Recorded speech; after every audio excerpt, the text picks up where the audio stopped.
So, Mark, John, question of the day. What is the difference between power and strength? And which is more beneficial for sports? Mark? Now, it's all situational. I believe that depending on what sport you play,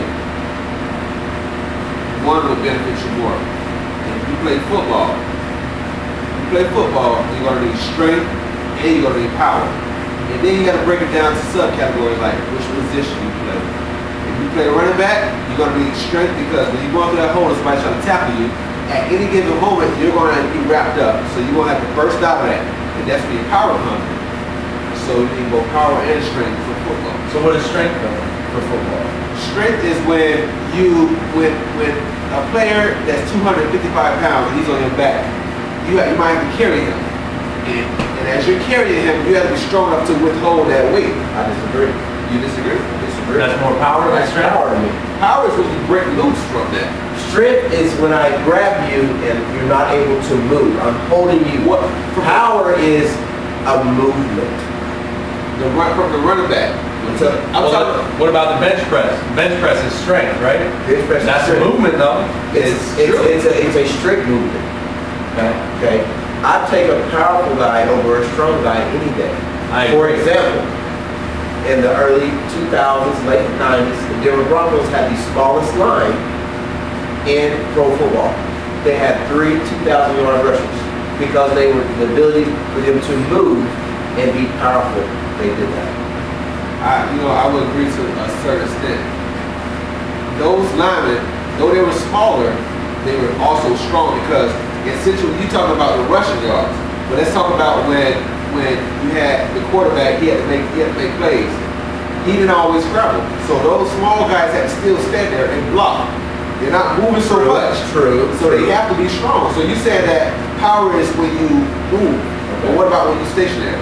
And you're holding I will say that's strength. It's strength, right? Okay. So football needs both strength and power.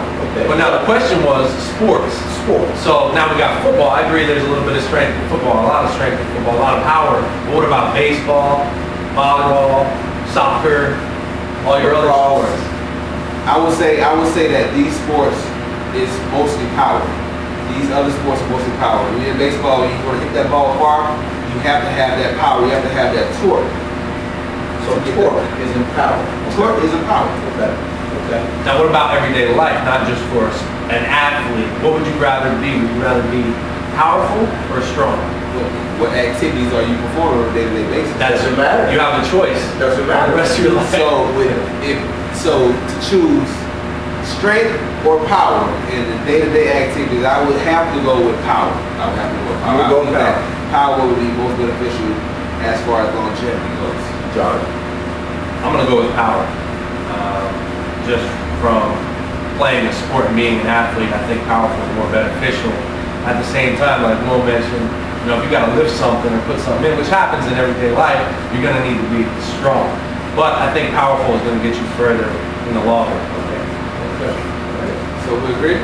Now, but what about? You don't agree with power? I agree with power. Yes. So as far as like in general life, yes. Away from sports, power would be most beneficial. Now, do you train differently to gain power versus strength? 2 totally different workouts. 2 totally different workouts.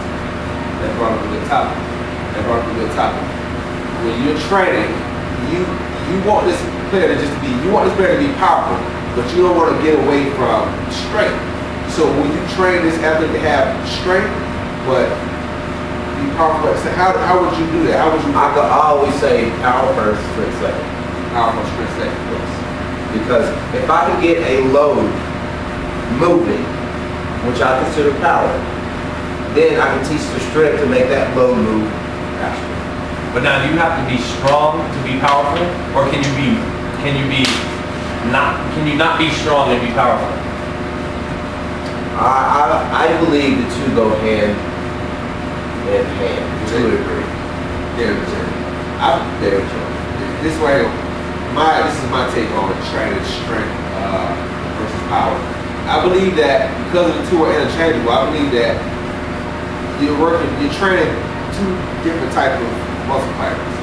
When you're training for power, you want to train type 2 muscle fibers, which is fast twitch. more boom, Right. it's fast twitch. When strength is more slow and heavier. So I believe that you will be training a different type of muscles. Are you recruiting?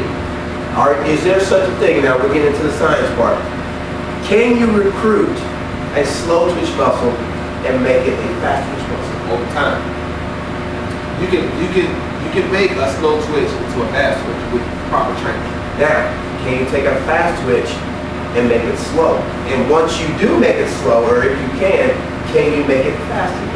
I believe that the only way that you can take a fast twitch muscle and make it to a type 1, which is a slow twitch muscle, is atrophy. If this person is inactive for a certain period of time, he will lose that fire within those muscle fibers. Okay. And so he will turn into a type 1. But I believe that you can always get back to a type 2 with the. I propose a study. I propose we take one of our athletes that are present with us today and see if we can take them from slow back to fast. But now here's a question. Can you train both at the same time? Let's say we're going with the chest and the bench press. So if you're training heavy bench, you're going to be working on your strength. Then let's say you go over to the Kaiser machine and you get on there and you're pumping out. That's more power, right? More power. Because you're fighting against the air compression and it's going through the range of motion. Right. So now can you train both your slow twitch and your fast twitch strength and power for the same athlete at the same time in the same workout? Yeah, I believe so. Is it beneficial? I believe that's most beneficial. Because not only is this athlete gaining power, he's also gaining strength. And I believe that strength will complement your power. Because in order like guys like Barry Bonds getting into baseball, guys like Barry Bonds and Mark McGwire, those guys were not just powerful, they were strong. And they were able to knock that ball out of the park. Right. And I believe that in their training regimen, they worked on both strength, on certain days they worked on power. And I believe that some days they probably even mix both of them together. And with sprinters, when guys sprint, they don't just sprint all day, every day. They go in the weight room and they kind of build themselves up. So the sprinting is the power, then they take it into the weight room and they get stronger to complement To that. complement the power. Okay, I can go with you on that. So strength and power is interchangeable. I believe it's all situational. And depending on what sport you play will benefit you most to have power or either strength. Guys, the debate goes on. We'll be back for day 2 with the Yugo Pro, Taurus Fit, Core Speed Training. Leave a comment.